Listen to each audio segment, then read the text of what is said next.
आता हे जे तुम्हाला लेकरू दिसायला तर सायलेंट आहे, पण यानं परेशान खूप केलं आपल्याला. तर राम राम पब्लिक, मी तुमचा भागवत पिचकेवर. मी राहतो नांदेड जिल्ह्यातील हदगाव तालुक्यात. तर आज आपल्याला जायचं होतं एका लहान लेकराचं रील शूट करायला, आणि ते हे आहे. मैं बाबा टिल्लू.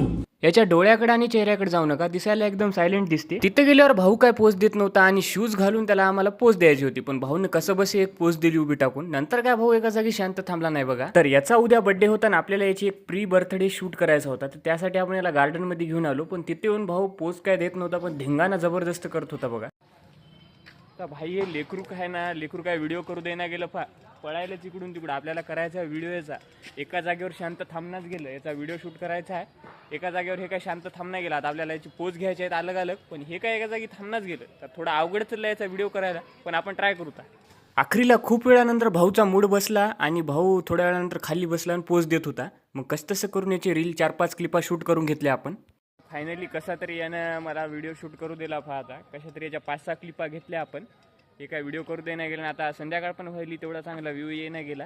तर आपण याच्यावरच याची एडिट करणार आहोत. तर एडिट पाहण्यासाठी आपल्या प्रोफाईलवर नंतर याची एक एडिट येते. आता रील शूट करून मी घरी जातच होतो, की तेवढ्यात आपल्याला आपले नितीन भाऊ कॉकबॅट खेळताना दिसले. मग त्यांना ब्लॉगमध्ये घेऊन आजचा ब्लॉग मी इथं थांबवतो. जर ब्लॉग आवडला असेल तर लाईक, कमेंट, शेअर करा, आणि असेच ब्लॉग पाहण्यासाठी आपल्या पेजला फॉलो करा.